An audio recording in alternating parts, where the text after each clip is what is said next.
A Igreja Católica está certa em acumular tesouros como o Vaticano acumula? A Igreja Evangélica está certa em acumular tesouros como o Edir Macedo acumula? E muitos outros, tantos católicos quanto evangélicos. O que é que a Bíblia fala sobre a riqueza? A gente vai ver o ídolo de ouro, é o tema. Quando as riquezas roubam o lugar de Deus. Aqui é que a gente vai ver a partir de hoje uma mensagem a respeito da riqueza, das posses, como é complicado e arriscado o cristão, seja ele católico ou evangélico, que busca, substituir o lugar que é de Deus por um objeto, por algo. É isso que a gente vai ver a partir de hoje. Uma pregação temática e evangelística, a doença do século. Não passe esse vídeo não, Deus quer falar grandemente com você a partir de agora. Olha só, meus irmãos, minhas irmãs, meus amigos, que parou nesse vídeo. Vivemos numa era onde o dinheiro se tornou o maior Deus da humanidade. A sociedade nos ensina desde cedo que a felicidade está na conta bancária, que a segurança está nos investimentos, que o valor de uma pessoa está no seu patrimônio. É assim que a sociedade vê. Você é o que você tem. Mas o que diz a palavra de Deus? Essas posses, essas riquezas podem comprometer a salvação de uma alma? Pode comprometer a salvação e levar à perdição? Vamos ver tudo isso a partir de agora. Hoje, neste vídeo, a gente vai examinar juntos, eu e você, a verdade bíblica sobre riqueza e salvação, contrastando-a com uma das maiores heresias modernas. Qual é ela? É a teologia da prosperidade. Usaremos as versões da Bíblia NTLH, que é a nova tradução na linguagem de hoje, e a NBV, que é a nova Bíblia Viva. O Antigo Testamento. O que é que o Antigo Testamento fala sobre isso? Vamos ver a sabedoria e os profetas. Que os profetas falam sobre isso, o livro de Eclesiastes, o livro de Provérbios. O que é que eles falam? Olha só, Provérbios fala o seguinte: a oração do sábio Agur. O que é que ele diz lá? A Bíblia ela já começa, já no livro de Provérbios, já nos ensinar e nos advertir sobre os extremos. Agur, filho de Jaqué, faz uma oração surpreendente. Olha só o que ele diz: ó Senhor, tuas coisas te peço, não me negues antes que eu morra.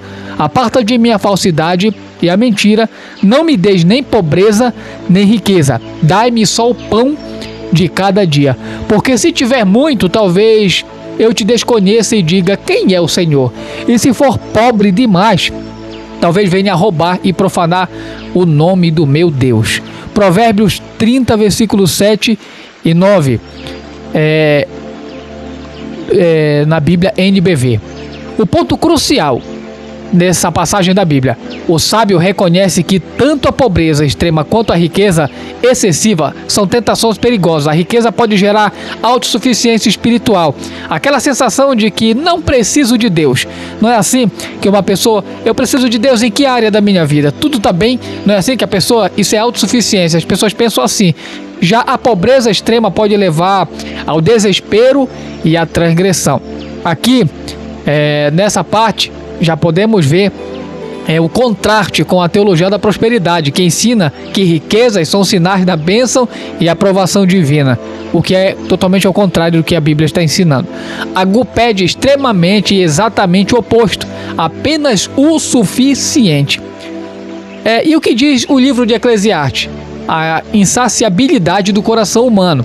Salomão, o homem mais rico da sua época, chega a uma conclusão devastadora. Olha só, redobre a sua atenção. Ele diz o seguinte, lá em Eclesiastes 5, verso 10. Quem ama o dinheiro nunca ficará satisfeito. Quem tem a ambição de ficar rico nunca terá tudo o que quer. Isso também é ilusão. Infelizmente, eu abro um parêntese aqui para criticar muitos evangélicos que estão abrindo igreja com a finalidade simplesmente de lucro. Infelizmente, essas pessoas perderam a noção do que é a Bíblia, o que é o ensino da palavra de Deus, o que é a doutrina da palavra de Deus. Está lá em Eclesiastes 5, verso 10, na Bíblia NTLH. A pessoa que ama o dinheiro nunca tem o suficiente. Quem ama as riquezas jamais ficará satisfeito com o que ganha. E isso também é ilusão. Está em Eclesiastes 5, verso 10, na Bíblia NBV. A palavra hebraica aqui é rebel, vapor, fumaça, algo que não tem substância. O amor ao dinheiro cria um vazio que nunca é preenchido. Quanto mais se tem, mais se quer. É um poço sem fundo. Mas o que os profetas falam? A futilidade da confiança nas riquezas, segundo os profetas na Bíblia. Isaías nos convida a um banquete gratuito. Ele diz o seguinte, lá em Isaías 55, verso 1 e 2, na Bíblia NTLH. O Senhor Deus diz: escutem os que têm sede, venham beber água. Venham os que não têm dinheiro, comprem comida e comam. Venham e comprem leite e vinho, que tudo é de graça. Por que vocês gastam dinheiro com o que não é pão? Porque trabalham para conseguir coisas que não satisfazem. Isaías 55, uma palavra forte, versículo 1 e 2. Deus oferece gratuitamente o que o dinheiro não pode comprar: satisfação espiritual, paz, salvação. O profeta está dizendo: vocês estão investindo no mercado errado. E essa é a maior realidade que as pessoas não querem admitir. Jeremias adverte contra o orgulho relacionado à riqueza. Assim diz o Senhor, lá em Jeremias 9, versículo 23 ao 24, na Bíblia NBV. Assim diz o Senhor: quem tem muito conhecimento não deve se orgulhar disso. O homem poderoso não deve se orgulhar do seu poder, nem o rico de suas riquezas. Quem quiser se orgulhar, deve se orgulhar apenas disto, de conhecer a mim e de saber que eu sou o Senhor. Está lá em Jeremias 9, versículo 23 e 24. Zacarias mostra o valor do mundo. Olha só, o valor que o mundo dá a Deus. Fala lá em Zacarias, eles me pagaram 30 moedas de prata. O Senhor me disse: lance isto ao oleiro, esse preço fabuloso pelo qual me avaliaram. Zacarias 11, versículo 12 e 13 na Bíblia NBV.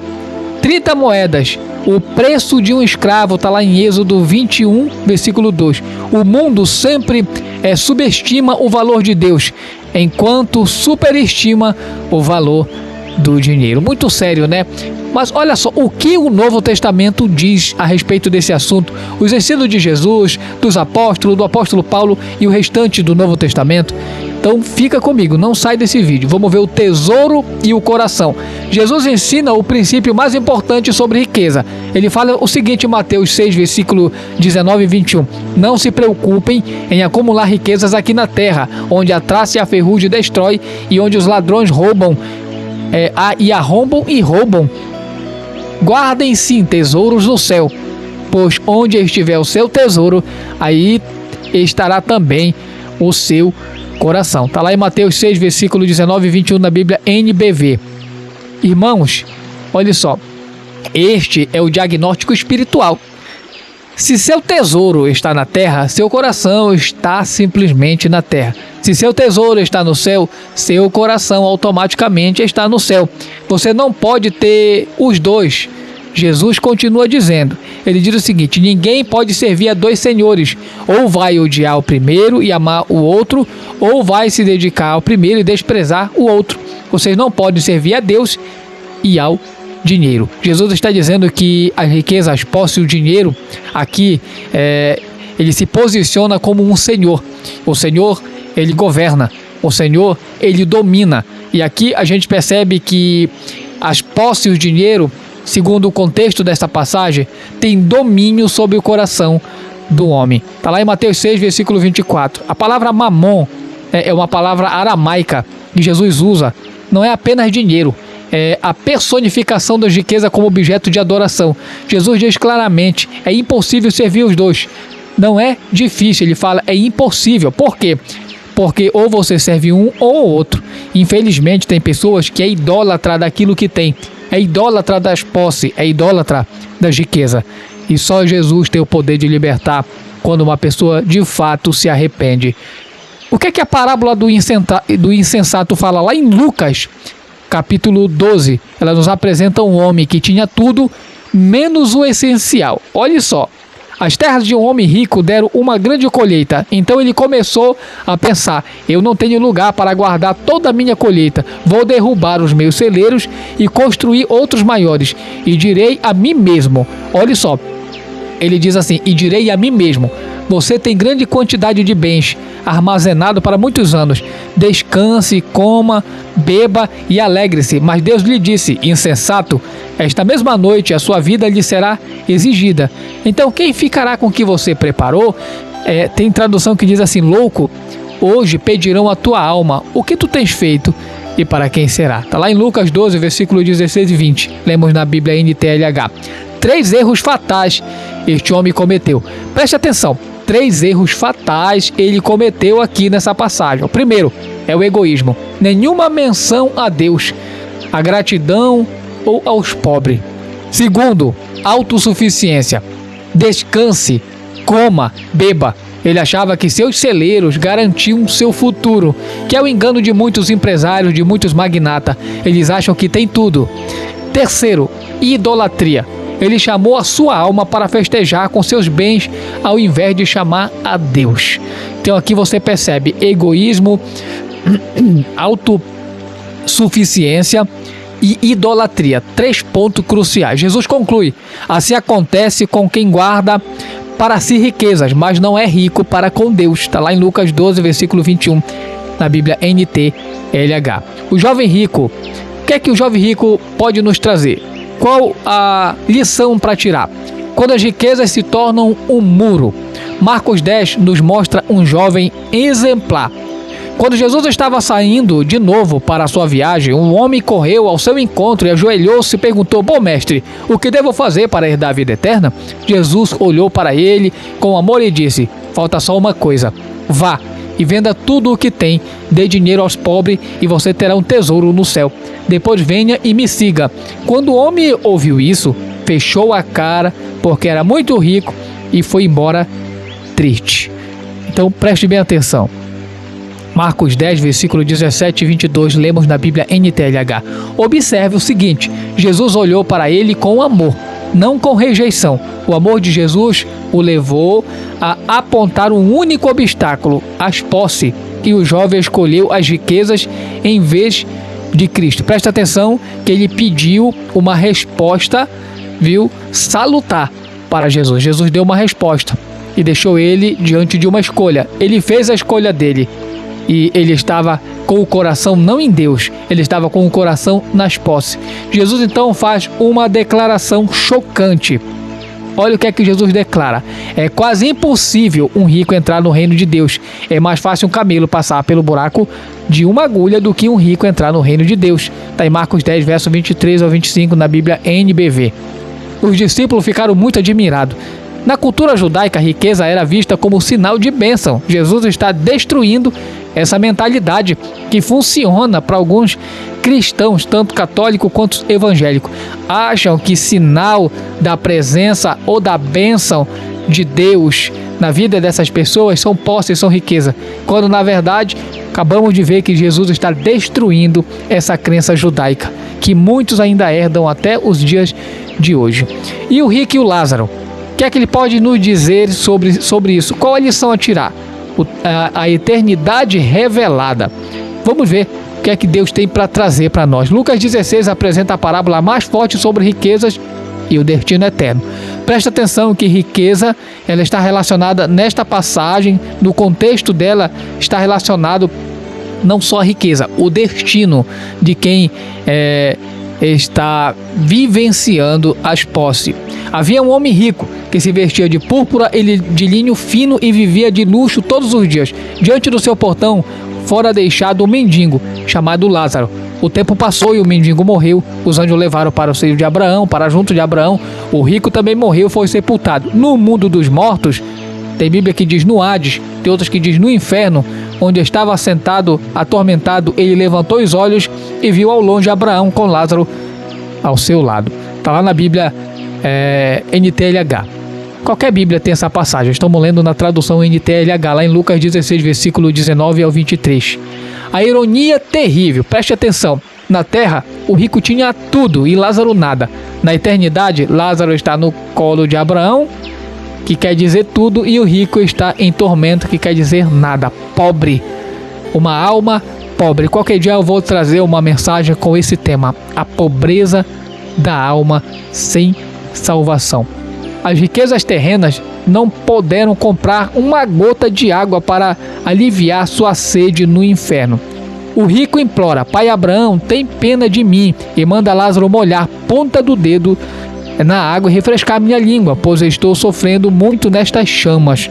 Fala ele lá no versículo 24 de Lucas 16. Abraão responde: lembre-se, filho, que você recebeu coisas boas durante a sua vida, e Lázaro só coisas ruins. Agora ele está sendo consolado aqui e você está sofrendo. Além disso, entre nós e você há um grande abismo fixado, de modo que os que querem passar daqui para aí não conseguem, nem daí para cá. Está lá em Lucas 16, versículo 25 ao 26 na Bíblia NTLH. Aqui você percebe que a doutrina da prosperidade cai por terra, porque Lázaro não tinha sinais dos favores divinos, sinais externos. Eu falo de bênção, de posse, mas ele tinha uma vida espiritual respaldada e ele estava seguro da bênção de Deus. E a Bíblia prova que a doutrina da prosperidade não é verdade, não é uma doutrina bíblica.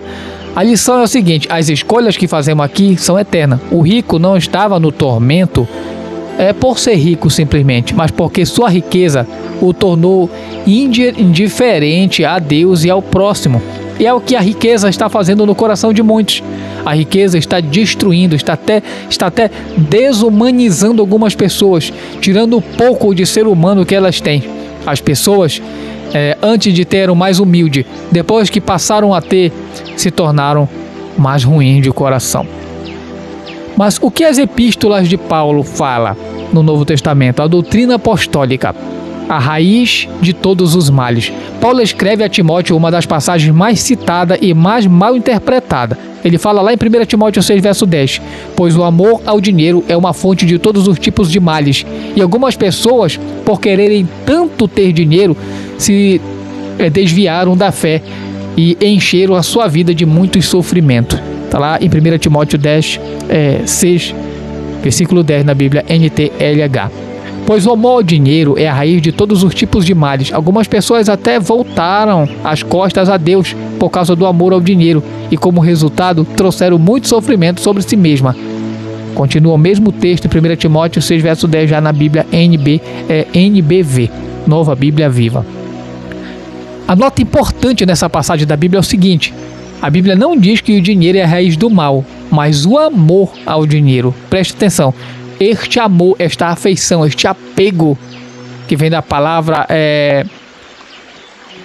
da palavra grega philargyria, em grego, amor à prata. É a afeição desordenada, o lugar que o dinheiro ocupa no coração humano. Paulo continua com instruções diretas: mande aos ricos deste mundo que não sejam orgulhosos, nem ponham a esperança na incerteza das riquezas, mas do Deus vivo, que abundantemente nos dá todas as coisas para dela desfrutarmos. Que pratiquem o bem, sejam ricos de boas obras, generosos em dar e prontos a repartir. Assim estarão acumulando para si mesmo um tesouro que será uma boa base para o futuro, a fim de que possam tomar posse da vida verdadeira. Você percebe que o dever do rico, de quem Deus abençoou ele, é repartir, é contribuir, é dar aos pobres. E a gente tem visto tantas igrejas diabólicas com sentimento de egoísmo, de insatisfação, colocando Deus contra a parede, desprezando os necessitados, desprezando os pobres, os humildes, os desamparados, desprezando os carentes. Pessoas levantando igreja dentro de igreja, fazendo clamores, fazendo campanhas em busca, sabe, de tantas bênçãos, mas bênçãos para o egoísmo. Isso é diabólico. Isso a gente vê aqui, essa passagem muito forte em 1 Timóteo 6, versículo 17 ao 19. Por isso que muito rico não vai entrar no reino do céu. Infelizmente, Satanás tem criado a igreja dos ricos, onde buscam todos os tesouros dessa terra, esquecendo de buscar as posses do céu. E você que ainda não recebeu o que tanto pede, que foi nessa ilusão, o que você está recebendo de Deus não é um não do desprezo, é um não do escape do livramento. Deus não quer que você se perca, Ao momento que ele te entregasse alguma bênção, você, com certeza, como muitos, iriam virar as costas para Deus. A verdadeira riqueza, ricos de boas obras, tesouro no céu, vida verdadeira. Mas podemos tirar alguma coisa de exemplo da igreja? Vamos ver, a igreja de Laodiceia, o perigo da autossuficiência. Já no livro do Apocalipse, podemos ver Jesus confronta uma igreja rica materialmente, mas pobre espiritualmente, como é o que está acontecendo nos dias atuais. Igrejas estão buscando tesouro, bênção para o seu egoísmo, não para repartir, não para ajudar ninguém.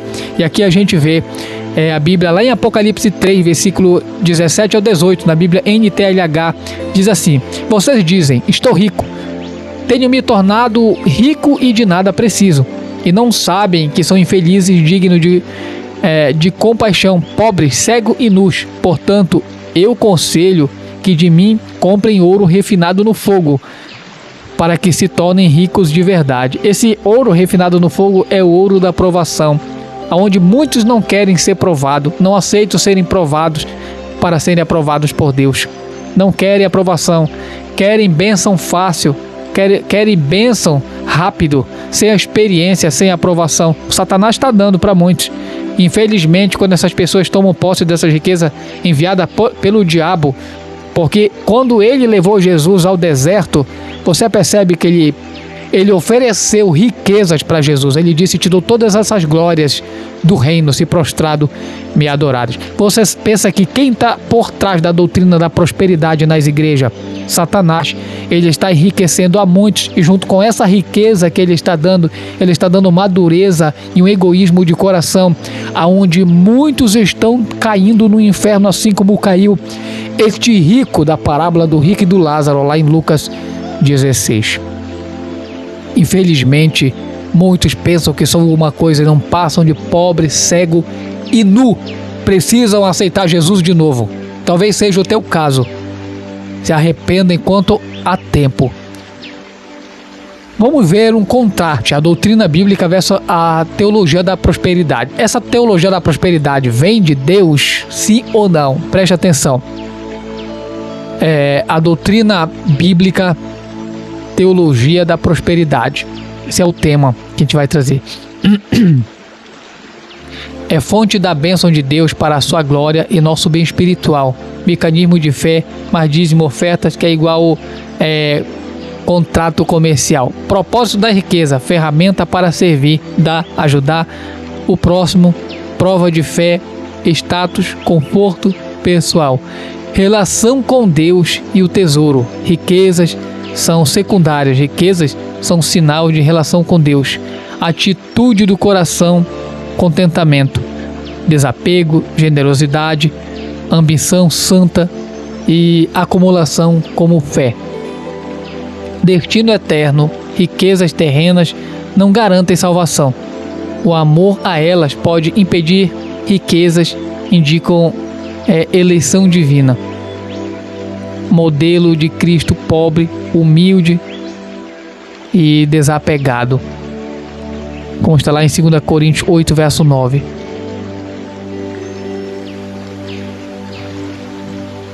Quais são os erros fundamentais da teologia da prosperidade? Ela inverte o evangelho. O evangelho não é venha a Jesus e fique rico, mas é venha a Jesus e seja salvo. Simplesmente não tem promessa de riqueza. Curte o que custar, você precisa ser salvo. Até mesmo a tua pobreza, até mesmo ser privado de posses, o importante é você ser salvo. Segundo, ignora o propósito de sofrimento. A Bíblia ensina que o sofrimento produz perseverança, caráter, esperança, como está em Romanos 5, versos 3 e 4. A prosperidade ensina, sofrimento é falta de fé. É isso que a teologia da prosperidade ensina. Terceiro, transforma Deus em servo. Em vez de como posso servir a Deus, pergunte-se como posso fazer Deus me servir. A teologia da prosperidade põe Deus na parede. Obriga Deus a entregar para a pessoa o que muitas das vezes ela não merece e não precisa ou não deve ter. Quarto, contextualiza as promessas. Promessas feitas a Israel no Antigo Testamento, como está em Deuteronômio 28, são aplicadas mecanicamente à igreja, ignorando o cumprimento em Cristo. Quinto, esquece a cruz. Paulo diz: todos os que querem viver com devoção a Deus em Cristo Jesus serão perseguidos. Está lá em 2 Timóteo 3, verso 12. Jesus diz: se alguém quer me seguir, renuncie-se a si mesmo, tome a sua cruz e me siga, em Mateus 16, verso 24. E qual a aplicação evangelística? O chamado para a tua vida. O problema central é a idolatria. Tudo isso está relacionado a uma idolatria. Por isso que o diabo investe pesado, porque ele sabe que idolatria é um pecado que leva direto para o lago de fogo. Irmãos, o amor à riqueza, a idolatria moderna, como está em Colossenses 3, verso 5, diz que a cobiça é a idolatria. Quando o dinheiro ele ocupa o lugar que só Deus deveria ocupar, torna-se um ídolo. Ezequiel 14, verso 3 fala de pessoas que colocaram ídolos no coração. O dinheiro é o ídolo mais aceito, mais respeitado, mais justificado da nossa era. O diagnóstico é o seguinte: onde está seu coração? Em que tipo de tesouro está? No do céu ou na da terra? Jesus disse: onde estiver o seu tesouro, aí estará também o seu coração. Faça este exame. Primeiro, o que você pensa quando acorda? Em Deus ou em dívidas ou posse? O que te dá segurança? A presença de Deus ou o saldo bancário? Terceiro, o que te faz perder o sono? Problemas espirituais ou financeiros? E quarto, o que você não consegue abandonar? Seus pecados ou seu dinheiro? A solução: a conversão e o desapego. A resposta não é ficar pobre, é ficar livre. Jesus nunca vai querer te ver pobre, ele sempre vai te dar o necessário. Livre para servir a Deus sem competição, livre para dar generosamente, livre para dizer como Paulo: tendo o sustento e com que nos cobrirmos, estejamos contentes com isso. Está lá em 1 Timóteo 6, verso 8. Em nenhum momento você vai ver a Bíblia aplaudindo a teologia da prosperidade que é pregada nas igrejas atualmente. Para os que não são cristãos, o Evangelho é um convite gratuito, como diz em Isaías 55, verso 1, que ele diz assim, ele diz: venham os que não têm dinheiro, comprem comida e comam, venham e comprem leite e vinho, que tudo é de graça. Você não pode comprar a salvação, ela foi paga por Cristo na cruz, foi pago um preço por você e por mim. Portanto, vamos glorificar a Deus com o nosso corpo. Está lá escrito lá em 1 Coríntios capítulo 6, verso 20. Para os cristãos, examine-se, fala em Zacarias 11, ele manda se examinar. Mostre que o mundo avalia Deus em 30 moedas, um preço de escravo.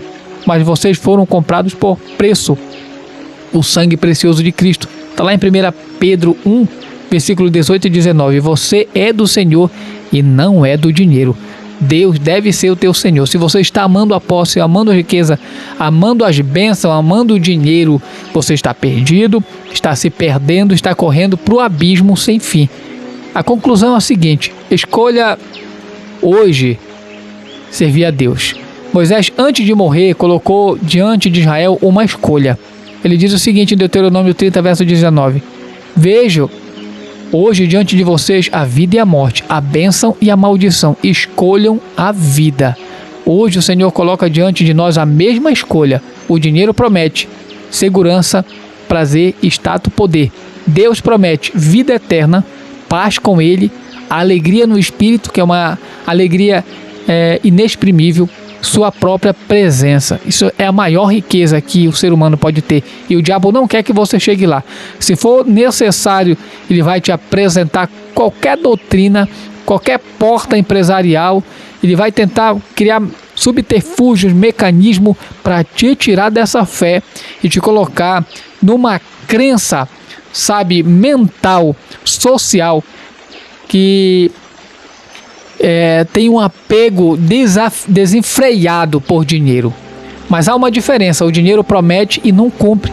É ilusão, como está em Eclesiastes 5, verso 10. Deus promete e superabundantemente ele cumpre. Está lá em Efésios 3, versículo 20. O jovem rico foi embora triste porque amava demais suas riquezas, suas posses.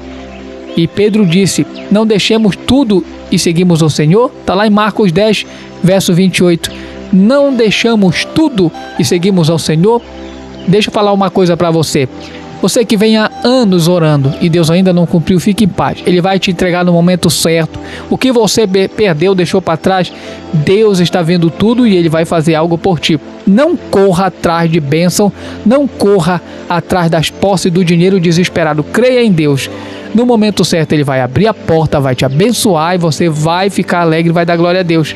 Não se torne um idólatra das riquezas. Jesus respondeu: todos os que por minha causa deixarem casas, irmãs, pai, mãe, filhos e terra, receberão 100 vezes mais e também a vida eterna. Marcos 10, verso 29 e 30 na Bíblia NTLH.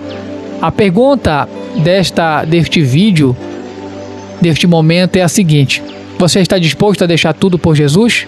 Ou suas riquezas, seu dinheiro, sua carreira, seus planos, seus sonhos, seu conforto são um muro que separa você de Cristo? Não é pecado ser rico. O pecado é amar as riquezas, depositar o coração nelas. É pecado permitir que elas ocupem o lugar de Deus na tua vida. É pecado confiar nelas em vez de confiar no Pai. É pecado acumular elas egoisticamente em vez de usá-las generosamente. Quanto mais você busca para o teu ego, mais idólatra você se torna. O convite é para todos vocês, ricos e pobres, todos que sentem que algo falta, que o dinheiro não preenche, que há um vazio no coração. Venham a Cristo. Ele é um único tesouro que não enferruja, não é roubado, não perde o valor. Ele é a pérola de grande valor que está lá em Mateus 13, verso 46, que vale a pena vender tudo para possuir ele. Que o Senhor nos dê graça para ser ricos para com Deus, não para com o status mundano, porque quem é rico para com Deus também é rico para beneficiar a sua comunidade, a sua família, seus parentes, seus irmãos na fé, o órfão, a viúva, o necessitado. Está lá em Lucas 12, versículo 21. Ah, Paulo, eu pensei que o crente não podia ser rico. Ele pode ser rico sim, não pode amar a riqueza dele, porque quem é rico para com Deus, eu acabei de explicar o que ele faz com a riqueza dele. Quanto mais ele dá, mais ele é abençoado, e não apenas rico para com este mundo passageiro. Amém? Jesus te ama, tem um plano grande para a tua vida. Quanto mais você deposita no reino, quanto mais você ajuda as pessoas, mais Deus prospera a tua vida. Amém? Você quer voltar para Jesus? Está distante de Jesus? Eu quero orar. Se você quer renovar a tua aliança, quer aceitar a Jesus e quer fazer algo, quer fazer um acordo com Deus, quer fazer um propósito, então diga para Deus: Deus, eu quero fazer um propósito. Eu quero abençoar as pessoas, eu quero abençoar o Senhor, eu quero abençoar a tua obra, quero abençoar, Senhor, os líderes do trabalho, os obreiros, eu quero abençoar, Senhor, pessoas que eu sei que necessitam. Eu sei, Deus, que a partir daí muita coisa vai mudar e eu também acredito nisso, meu amigo, minha amiga, e eu sei que Deus vai fazer. Então, dobra o teu joelho ou fecha os teus olhos abaixo da tua cabeça. Eu quero orar. Senhor, esta pessoa que ficou até o fim, está fazendo este propósito contigo, toma ela em tuas mãos. Esta pessoa, Senhor, que depositou tudo aquilo que ela tem nas tuas mãos agora, e ele disse que vai fazer diferente e tu vai prosperar a vida dela, Deus. Em nome de Jesus Cristo, ela vai dar um salto, Senhor, meu Pai. Eu não sei qual é o nível que está a vida dela, mas ela, Senhor, tu vai dar um salto na vida desta pessoa e vai prosperar a vida dela. Senhor, esta pessoa que está voltando para ti, está, Senhor, te aceitando, renovando a aliança, toma ela em tuas mãos, cobre ela com teu sangue, escreve o nome dela no livro da vida, dá um abraço de perdão e abençoa esta vida, levanta como testemunha viva para a honra e glória do teu nome, e que o nome desta pessoa esteja escrito agora no livro da vida, em nome de Jesus. Se você orou comigo assim, Deus te abençoe, a paz do Senhor para você. Fica com Deus, vá para a igreja, leia a Bíblia, faça a diferença, deixa Deus te usar. Jesus está voltando e Ele te ama.